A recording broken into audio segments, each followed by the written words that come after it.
नमस्कार. जय श्रीकृष्ण. आपण आपल्या आरोग्याची नियमित डॉक्टरकडे जाऊन तपासणी करतो व आपले आरोग्य सुदृढ ठेवण्याचा प्रयत्न करत असतो. त्याचप्रमाणे आपण आपल्या जमिनीची देखील, शेताची देखील आणि शेतातील मातीची देखील नियमित तपासणी करून शेतीचे आरोग्य, मातीचे आरोग्य हे उत्तम ठेवले पाहिजे. त्यामुळे आपल्या शेतात, आपल्या मातीत ज्या अन्नद्रव्याची कमतरता आहे ते आपल्याला कळते व आपण योग्य प्रकारे खताचा डोस देऊन जमिनीचेही आरोग्य व्यवस्थित ठेवतो. त्यामुळे उत्पादन खर्चात बचत होते व उत्पादनात वाढ होते. चला तर मग आपण माती नमुना कसा काढावा याचे प्रात्यक्षिक करूया. त्यासाठी साहित्य आपल्याला लागणार आहे: एक लाकडी पट्टी, घमिलं, खुरपं. आपल्या शेताचा जो मध्यभाग आहे तिथे उभे राहून आपल्या मनातल्या मनात आपल्या शेताचे 2 भाग करून घ्या. त्यानंतर झिगझॅग आकारात, नागमोडी आकारात ठिकठिकाणी आपल्याला खुणा करून घ्यायच्या आहेत. एका बाजूला 6-7 ठिकाणी खुणा करायच्या आहेत आणि दुसऱ्या बाजूला पण 6-7 ठिकाणी आपल्याला अशा खुणा करून घ्यायच्या आहेत. या प्रकारे आपल्याला झिगझॅग आकारात शेतामध्ये खुणा करून घ्यायच्या आहेत. खुणा जवळ येणार नाही याची काळजी घ्यावी. जिथं आपण खूण केलेली आहे तिथे आपल्याला आता माती नमुना काढण्यासाठी खड्डा घ्यायचा आहे. खड्डा किती खोल घ्यायचा? तर आपल्याला जे पीक शेतामध्ये पेरायचं आहे त्याची मुळी साधारणपणे किती खोल जाते हे आपल्याला माहीत असतं. त्याची मुळी जेवढी खोल जाते त्या खोलीचा साधारणपणे आपल्याला खड्डा घ्यायचा आहे. साधारणपणे 1 फुटाच्या आतच आपण साधा नमुना किंवा सूक्ष्म नमुना घेण्यासाठी खड्डा करतो. आता आपण ज्या शेतात प्रात्यक्षिक करत आहोत त्यांना मका पीक घ्यायचं आहे. मकाचा खड्डा हा साधारणपणे 20 सेंटीमीटरपर्यंत घेतो. व्ही आकाराचा असा खड्डा घेतल्यानंतर त्याच्या साईडची माती जी आहे ती मध्ये खड्ड्यात पाडायची. खड्ड्यात पाडल्यानंतर या प्रकारे आपल्याला माती खड्ड्यात पाडून घ्यायची आणि ही माती आपल्याला घमेल्यामध्ये जमा करायची. अशा प्रकारे आपण काय करणार, जिथे आपण खुणा केलेल्या आहेत तिथे प्रत्येक ठिकाणी खड्डा घेऊन ही ओंजळभर किंवा पावशेर असेल किंवा अर्धा किलो असेल ती माती आपण घमेल्यात गोळा करणार. अशी आपण एका बाजूची 6-7 आणि दुसऱ्या बाजूची 6-7 अशी जवळजवळ 15-20 ठिकाणची माती गोळा केल्यानंतर आपली घमिलभर माती तयार होईल. त्याच्यातून ढेकळं, काडी, कचरा, दगड ह्या अनावश्यक गोष्टी आपल्याला बाजूला काढून टाकायच्या आहेत. साधारण ढेकळं असतील तर ते आपल्याला काय करावे लागतील, फोडून घ्यावं लागतील. मग ही सर्व जमा केलेली माती एका गोणपटावर किंवा साध्या एका कागदावर आपण ही एकत्र करून घ्यायची. एकत्र केल्यानंतर त्याच्यातून मघाशी सांगितल्याप्रमाणे काडी कचरा बाजूला काढून ढेकळं फोडून घ्यायची. ढेकळं वगैरे सगळं बाजूला करून माती कोरडी असेल तर काही प्रॉब्लेम नाही, पण जर ओली असेल तर ती आपल्याला सावलीत सुकवून पण घ्यायची. अशी कोरडी माती सर्व एकत्र मिक्स करायची. आपल्या हाताने ही माती चांगली मिक्स करून घ्यायची.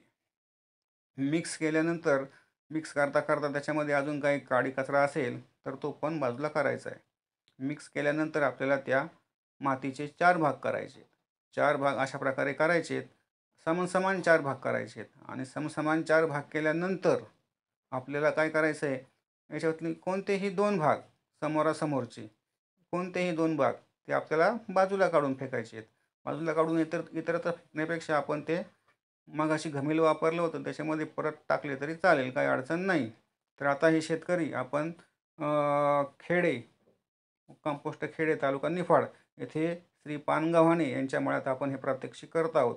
आता हे पानगव्हाणे आपल्याला या घमिलभर मातीमधून 4 भाग करायचे, 2 भाग वेगळे करायचे. या पद्धतीने शेवटी अर्धा किलो नमुना कसा काढायचा, आपल्याला एक व्यवस्थित नमुना म्हणजे त्या शेताचं प्रतिनिधित्व करणारा नमुना काढायचा आहे.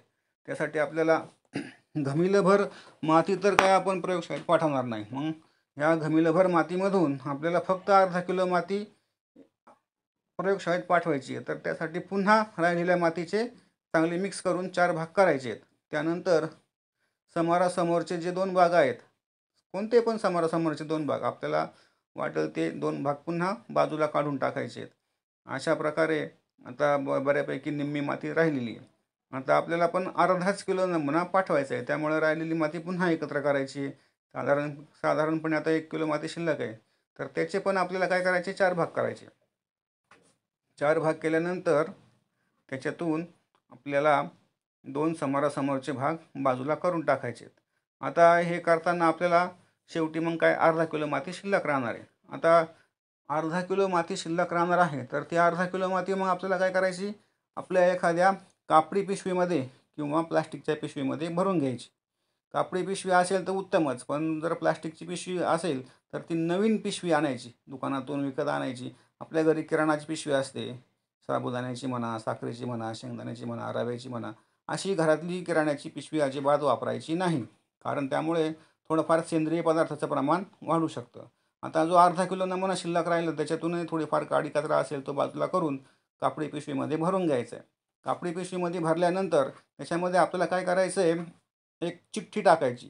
त्या चिठ्ठीवर शेतकऱ्याचं नाव, गाव, तालुका, संपूर्ण पत्ता, मोबाईल नंबर, शेतकऱ्याचा गट नंबर, कोणतं पीक मागच्या वर्षी घेतलं होतं, आता पुढं कोणतं पीक घ्यायचं आहे, त्याच्या जमिनीचा पोत कसा आहे, उतार किती आहे, नमुना किती तारखेला घेतला आहे, या प्रकारची सर्व माहिती एका कागदावर लिहायची आणि तो नमुना आपल्याला पिशवीत भरून चिठ्ठी त्या नमुन्याबरोबर आपल्याला लॅबला पाठवायची.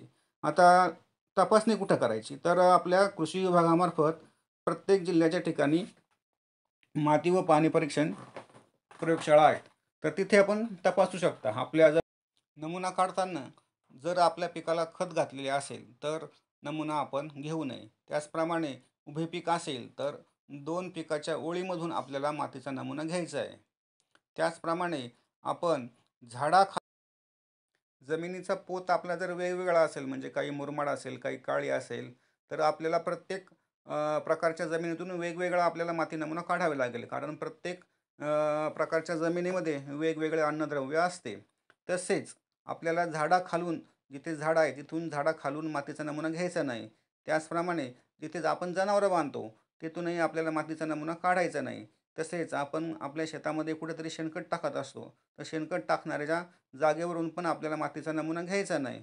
त्याचप्रमाणे आपल्या शेताला बांध असतो, बांधाच्या कडेला किंवा बांधावर देखील आपल्याला मातीचा नमुना घ्यायचा नाही, कारण की या सर्व ठिकाणी सेंद्रिय पदार्थाचे प्रमाण हे जास्त प्रमाणात असते. त्यामुळे आपल्याला मातीचा योग्य तो रिपोर्ट मिळणार नाही. आता मातीचा नमुना कुठं तपासला पाहिजे, तर कृषी विभागाच्या प्रत्येक जिल्ह्याच्या ठिकाणी माती परीक्षणच्या लॅब आहेत. तर आपल्या कृषी विभागामार्फत आपल्या गावातले कृषी सहाय्यक यांच्याकडे जरी नमुना दिला तरी त्यांच्यामार्फत आपल्याला माती परीक्षण केंद्रातून नमुना तपासणी करून मिळेल. त्याचप्रमाणे आपल्या तालुक्याच्या ठिकाणी किंवा आपल्या गावातही एखाद्या वेळेस खाजगी लॅब असू शकतात, तर तिथे जाऊन सुद्धा आपण मातीचा नमुना तपासणी करू शकतो. परंतु त्या लॅबची गॅरंटी काय आहे हे आपल्याला माहिती असणे आवश्यक आहे. तसेच त्याचप्रमाणे आता पावसाळा चालू होण्यासाठी 10-15 दिवस बाकी आहेत. अजूनही उन्हाळ्यात चांगला पाऊस झालेला नाही आहे. शेतं आपली रिकामी आहेत. त्याच्यामुळे आजच आपण मातीचा नमुना काढून लवकरात लवकर जर लॅबला तपासणीसाठी दिला तर आपल्याला पेरणीपर्यंत बेसल बेसल डोस टाकण्यासाठी आपल्या शेताच्या माती नमुन्याचा रिपोर्ट उपलब्ध होईल आणि आपल्या खतामध्ये बचत होईल. धन्यवाद.